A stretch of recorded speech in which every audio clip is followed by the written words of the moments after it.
Appreciate the opportunity granted by the Short Span Steel Bridge Alliance and the American Galvanizers Association to participate in this webinar. I hope gives you some idea of what we're doing in Missouri and how this topic came about. So we'll go ahead and get started.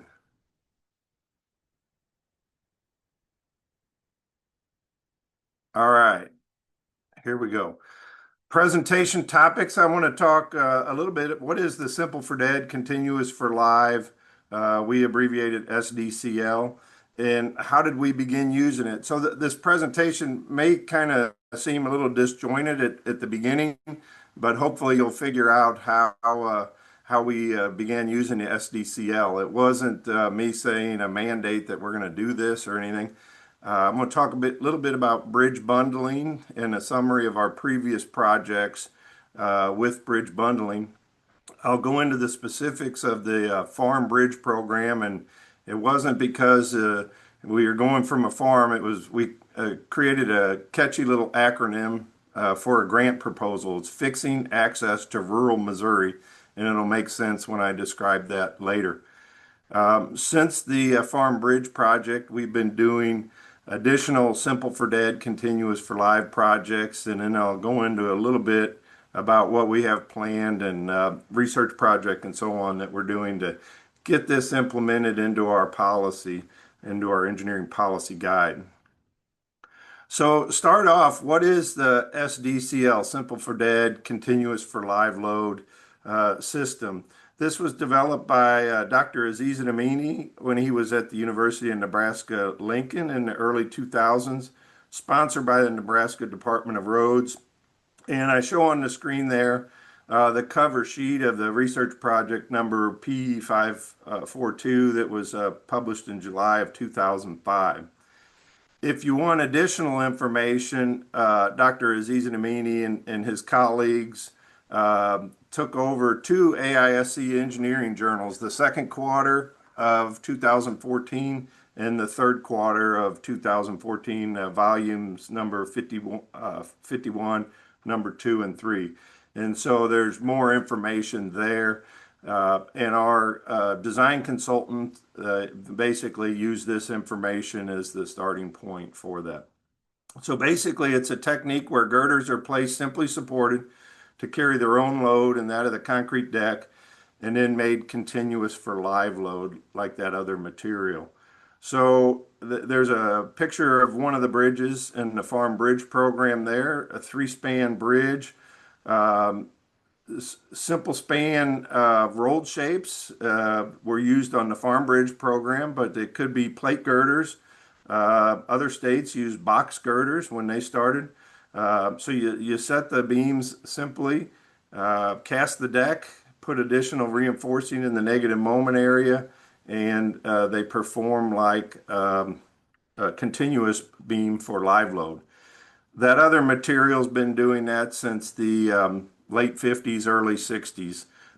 So steel is now got that same opportunity to use the Simple for Dead, Continuous for Live. So we'll advance to the next. So just for those of you who don't know where Missouri is, we're pretty much in the center of the country, and how we began using the Simple for Dead, Continuous for Live. We'll talk about that, but there we are.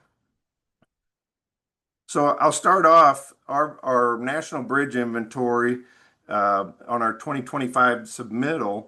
We had 10,427 bridges. You can see them spread out in the top left there, spread out all throughout the state. The black lines separating the counties are our districts. Starting in the top left, we have Northwest, and going to the right, Northeast, Kansas City District, Central District, St. Louis District, and then Southwest and Southeast District. The poor bridges are scattered throughout the state, as you can see in the bottom left graph and in the inserts there for the urban areas throughout the state. But we've been focusing our efforts on trying to reduce the number of poor condition bridges. And as you can see from the bar chart there, we've been making good progress over the last few years. But keep in mind that We've been taking off about 123, 24 poor condition bridges every year, but we add about 95 poor condition bridges every year. So, with an inventory of 10,400 structures, um, you know, even if you spent a lot of money to get all the 752 poor off next year, there's going to be another 100 there. So, it's a never-ending battle, but we're making progress on that effort. So, how are we doing that? Well, we're using design build as one of the opportunities to remove poor condition bridges. And this was first allowed in Missouri with Missouri State Statute Section 227.107. And I gave the web address there in 2004. And that first design build authority gave us three projects. And I've got the little symbols of those projects. Well, the first bridge bundle was the Safe and Sound Bridge Project, and that started out as originally 802 bridges, and we ran into a snag of it being too expensive on the first because it was design, build, finance, and maintain. So we regrouped and did 554 bridges in the design build portion of that, and we did 248 bridges with in-house redecks and so on. KC Icon was the Interstate 29 and 35 over the Missouri River in Kansas City, that bridge replacement. And then the new I-64 was 12 miles of interstate reconstruction in St. Louis. So the Missouri statute, their legislature gave us authority to do those three projects. We were successful in all of those three projects, and so the legislature expanded the design build authority and limited it to 2% of the statewide transportation improvement projects per fiscal year. Well, we do, several hundred, probably 400 projects a year. And so 2% gives us a pretty big number. We've been, in the last few years, we've been doing about 3 or 4 design build projects a year. The law says we must pre-qualify or use a two-phase procurement method. So we send out, start off with requests for qualifications. So contractor teams pair with design consultants and they put together their requests for qualifications. They submit those to us. And then if there are more than 4 that participate, we shortlist them to 5. The law requires that we have at least 2 teams participating and no more than 5 teams participating. So once we complete that shortlist, then the second phase of the procurement is the request for proposals. And we have all the books, what are the project goals, what specifications, what alternate applicable standards can you use, and all that kind of stuff. So here's a summary of the design build program. So far, since 2004, we've had 32 awarded contracts worth over $4.7 billion. 9 are currently under contract worth over $2.5 billion. We have 2 projects in procurement worth $870 million. I showed the Improve I-70. Some of you may be aware that our legislature offered us some general revenue to add a 3rd lane to I-70 in each direction from essentially St. Louis to Kansas City. And so this Improve I-70 project here that's in procurement right now is the section from Columbia, Missouri, which is the middle of the state, to Rocheport, which is about 12 miles west. And we just built a dual bridge over the Missouri River at Rocheport. That project's $425 million. The commission awarded it last Wednesday, December 3rd. It's not under contract yet, so we say it's still in procurement. The Forward 44 is Interstate 44, which follows the general path of the old Route 66 that you probably heard of. That's in our Southwest District. And the RFQ, Request for Qualifications, is released. And the requests for qualifications are due in January of 2026, and we'll shortlist them. We've done 8 design build bridge bundles that improved over 700 bridges. As I said, the first one, the Safe and Sound, had 554 bridges, and then each of the other seven range from anywhere from 15 to 35 bridges. We use design build on primarily three project types: corridors, interstate corridors, like I said, the new I-64, a bunch of I-70 projects. Major bridges, we've had eight major bridges. The Chester Bridge that goes from Perry County, Missouri to Chester, Illinois, over the Mississippi River that we share with Illinois is one that's underway. The bridge bundles that I mentioned there, eight of them. And so with the farm bridge and other bridge bundles, we use a fixed price, best value, or fixed price variable scope. And we think that helped us realize an additional 35 bridges improved with this design build program. So why do we do it? And these are the four reasons that I think primarily we do bridge bundling with design build. We can maximize the scope for a fixed budget. So on these bridge bundling projects, generally what we do is we have a set amount of money, say 25 million, 30 million or something like that. We give the contractor consultant teams the opportunity to work on more bridges. And so the variable scope, if one team delivers one more bridge than the other, that's probably going to help them in the scoring for that. The consultants watching may not like this, but I think the contractors have a little bit better chance of squeezing the design cost than we do if we negotiate directly with the consultants to design the structures and promote innovation. This is the reason for the Simple for Dead, Continuous for Live that came about. It wasn't, like I said earlier, my idea that we should do this. One of the design build teams said, "Hey, would you be open to doing Simple for Dead, Continuous for Live?" We found this standard on Oregon's webpage, and so we allow, we call it AAS, additional applicable standards. If design build teams bring something from another state, we'll investigate it and either allow it or not. And then finally, speed of delivery of project. So I show the eight design build programs that we've had. The Farm Bridge program uses the SDCL. On the I-44 project bridge rebuild, one of the innovations used there was buried steel arch bridges under the interstate for local county roads that went under the interstate. So that we've replaced a span type bridge with a buried bridge, and those worked out pretty well.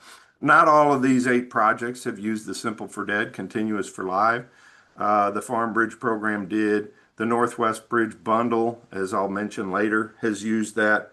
And the Casinger Bridge Basin Bridge Bundle is under design right now, and I'm not sure if they're going to use that concept on some or all or any of the bridges on that project. But so let's talk specifically about the Farm Bridge program, fixing access to rural Missouri.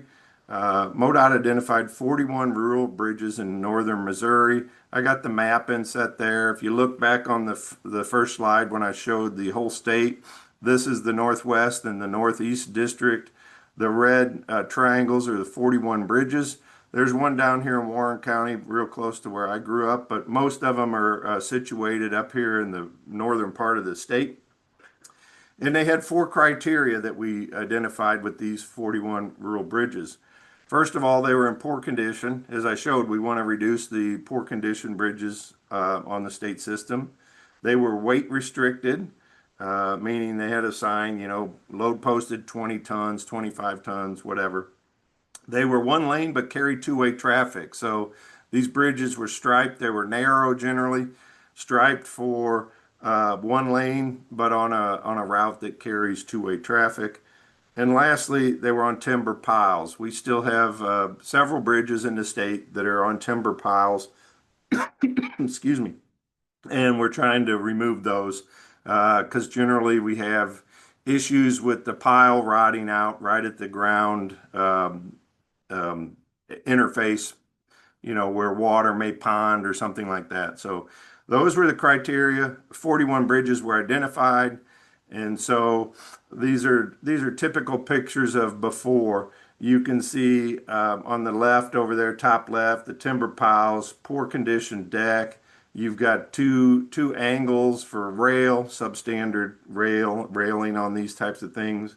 Down here in the bottom left, decks in very poor condition, steel plate, reinforced asphalt, if you will, on some of these. Uh, Lots of deck repair in the middle there at the top with forming to hold up the deck repairs. Bottom right here, one lane on a two-lane road, and there's just another picture. All of these were in the Farm Bridge program. All of these structures have been replaced. So let's look at the best value proposal. On this one, we had three teams participating. So we had more than two and less than five. So all three of them got shortlisted. And the Lehman Construction Company and Wilson and Company consultant team gave us the best value proposal. They had 31 structures replaced. 25 of them used the SDCL. Three of them were single span bridges, and three of them were reinforced concrete box culverts. Um, the other teams, one team basically did mostly reinforced concrete bridges, they were pre-stressed, and then the other team had a mix of both of those types of structures. But the Wilson and Lehman Construction Company, Wilson and Company and Lehman brought to us the Simple for Dead Continuous for Live with the Oregon standard, and we said, yeah, that looks good. So over here on the right is the AISC shapes, the bridge number. So they're not numbered 1 through 31. There's 41 bridges to pick from. They picked ones that had the highest average ADT for the routes included in any of the proposals. They had the highest average benefit cost ratio of any proposal, and their proposal gave us a 2,300 additional square feet of existing bridge deck replaced. You'll look through these bridges. There are three spans. All of them are three spans. They're pretty short. And you'll notice over here, some of them are W12s even. Bridge number 27, they use W12s. They use W14s, 18s, 16s, 24s. I don't think there are any of them that used anything greater than W24. So, those are pretty shallow, and some of those are heavy sections as well.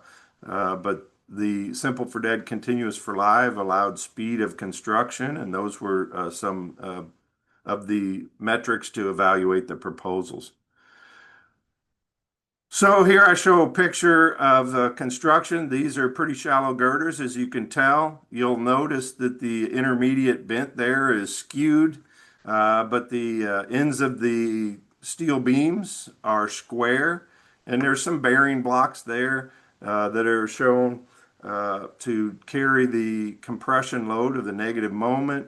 You'll see some holes in the flanges of the beams, and that's detailed here in these drawings, clips. We put rebar on the face of the intermediate diaphragms, and those rebar go through those holes. At the indents, you see we have shear studs or Nelson studs welded to the ends of the beams at the Nelson studs. Up at the top on this detail over here, you see an end plate like is shown in the picture, and then you see the 3x3 bearing plate at the bottom there. We allow the use of stay in place forms in Missouri, and that's been pretty good for us as well. So that's kind of a nutshell of what the SDCL is.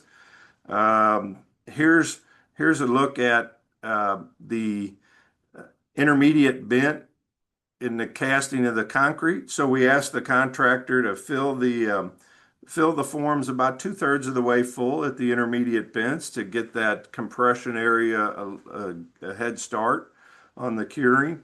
You'll notice inside there, you'll see a steel plate, and that's detailed there. It's just a piece of sheet there to kind of make a crack there before we pour the remainder of the deck. The top and the bottom reinforcing is all there, as you can see. Styrofoam is used to fill the corrugations, so the deck is essentially, the bottom of the deck is essentially flat and not using the extra weight to fill the corrugations there. So why do we use SDCL? It eliminates the use of traditional field splices. The simple details make the steel much more competitive. So if you're aware of fabrication, there are three different levels of AISC fabrication. There's the simple, intermediate, and advanced. And to do these simple beams, you just have to be contractor or fabricator certified for the simple. Um, the fabricator that did this work for us, or for the Lehman Wilson team, it has the advanced bridge fabricator certification, but you don't need it. So it opens up the opportunity for additional fabricators. As I said earlier, you saw the beam depths 12 inches to 24 inches. So it allows for a shallower superstructure.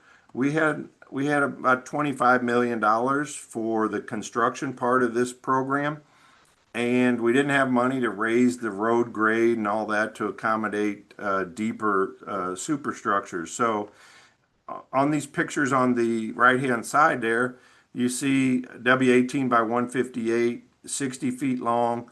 The superstructure depth there, not including the deck thickness, is 19.7 inches.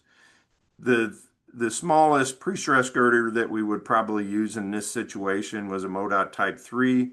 It's 60 inches, or 60 feet. It's 39 inches deep. So we probably would have had to raise the grade, or make the hydraulic situation worse in this case if we weren't raising the grade, lowering the bottom chord. And also notice the beam weight, for these rolled steel shapes. Even though W18 by 158 is a substantial cross section, that weighs about 9,500 pounds. The pre-stressed concrete girder weighs 23,009, almost 24,000 pounds. So this allows the contractor to bring in smaller cranes, or they maybe even set these things with a track hoe or something like that. So the lighter beam weights is important for the construction efficiency there. So I borrowed these photos and ideas from my friend Gary Wish at DeLong's Inc. here in Jeff City. They're the ones that did the fabrication for this. And they said farm bridges were not plate girders. And as I said in the beginning, you can use plate girders, but for this small a span, it's not necessary. Rolled shapes work great. So, from a fabrication standpoint, these are all the benefits. I show all these pictures that I got from Gary, uh, but they didn't have to do any of this stuff. So, it's the benefits. There's no need to cut flange plates.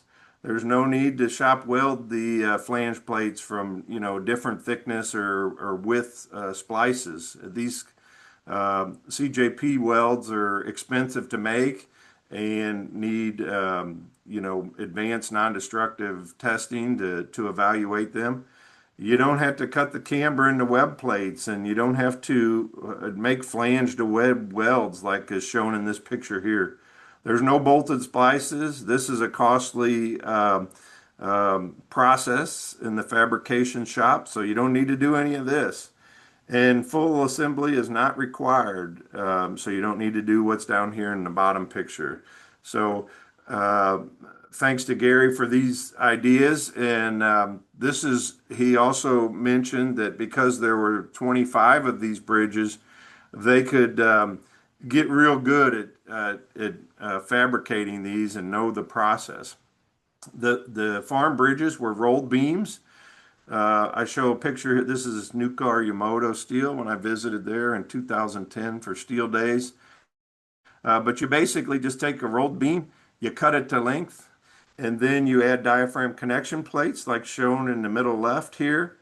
Install the end plates, install the end blocks that's shown in the bottom, install shear connectors, and they're good to go. So as DeLong's mentioned, doing 25 of these in a row. The first ones took a little time to get to it, and the second one But when they were working on the 20th and the 21st and the 22nd, their people were really good and fast at it. And so that's also the benefit of these using this methodology in a bridge bundle where one fabricator and contractor uh, gets really good at doing these. So the farm bridges were originally going to be weathering steel, and the delivery time was too long. So, from what I understood, because it was weathering steel, the mini mills or the beam service centers didn't have weathering steel available. So the would have been ordered and put in a rolling schedule. And so what they did, the layman team with DeLong's. They switched to hot dip galvanizing, and I just did a screen grab off of the American Galvanizers Association page there. These kind of look like farm bridges, but they're not the farm bridge. But anyhow, this is hot dip galvanizing. You know, you're putting a zinc coating on there. Probably lasts way longer than the weathering steel would. And because of the supply issues, we got the opportunity to use galvanized structures there, and I think they'll last for a very long time. It was more expensive, but because the construction schedule was sped up, because they could just go to the mini mills or the steel service centers and get the shapes that they needed without waiting for a rolling schedule of the next weathering steel. So sped up the schedule, cost a little more, but the time was worth the money, I guess. So how did they build these things? The contractor was pretty innovative, I think. They took the old bridge down and they used the rolled shapes that were there as a template to drive the pile. So here you see a piece of the old steel bridge with some holes cut out for the piling. They drive the pile, and for the last 10 or 15 years, well, at least 10, maybe not 15, we've been using galvanized pile to the top of the scour depth. So we'll do the hydraulic analysis. Where's the scour going to go? And we want galvanized pile in the ground. We've had some issues in the past of non-galvanized pile, as I mentioned, with the timber at the interface of the ground level, piles rusting out and all. So they pour a little leveling pad. They drove the pile through that template, pour a leveling pad, and then now they're getting ready to form up the indent. Same thing for the intermediate bents. You can see the template down there, galvanized pile holding up the intermediate bents. This is traditional construction stuff here. Take the formwork off, short little bridge, not much water in the creek all the time, so they got a little haul road to go from one side to the other. Track hoe there. Here they're starting to set the girders and nice galvanized beams with cross bracing in there, picking them and setting them. This is a different bridge here. One of the things that the Wilson team proposed was just like we do with plate girders and others, we have um, a channel that they sit on. And so they said, well, let's just drive the pile, put a channel there and set the girder on it, and then we'll pour the beam cap around the whole end, as you see in this detail right here.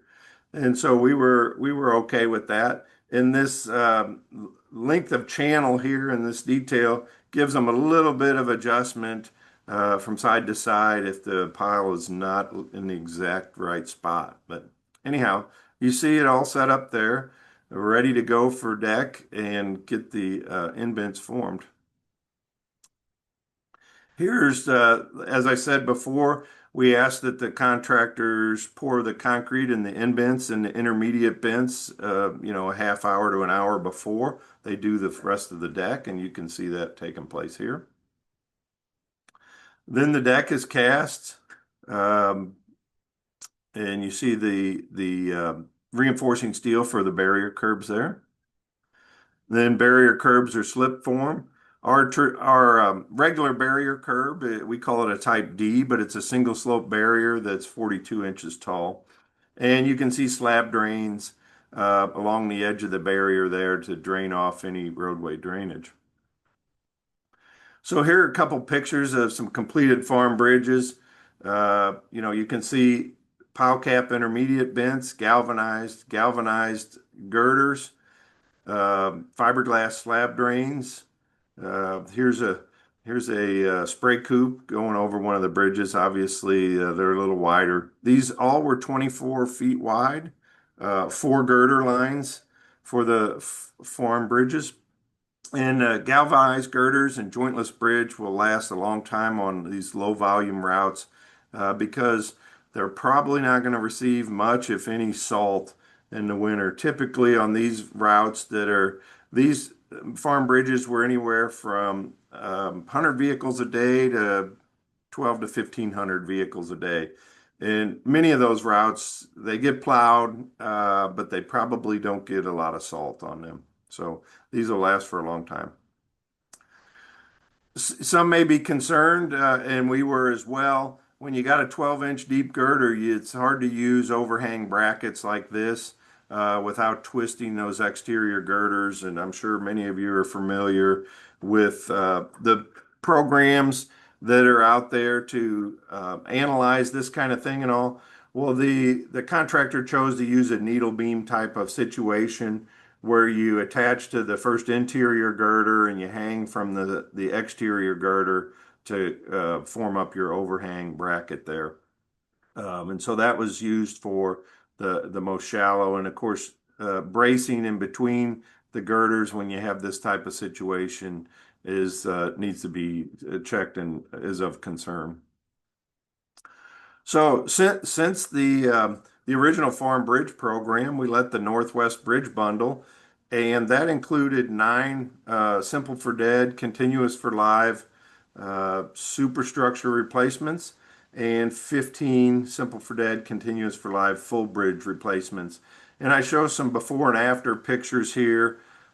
This is bridge number NO714. That's of no use to you, but it's in Chariton County. And it was initially, we call these precast U-beams. These were lightweight concrete.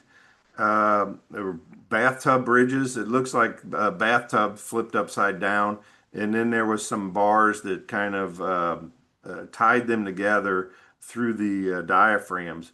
The lightweight concrete was pretty porous, and as you can see underneath here, deteriorated the bottom. These weren't pre-stressed, they're just reinforced beams.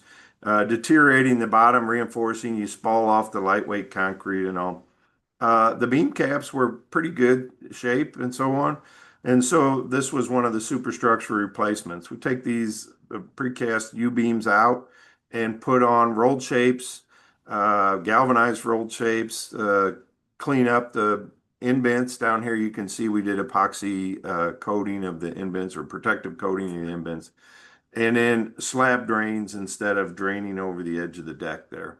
So those were pretty good. We did nine of those and 15 more full ones.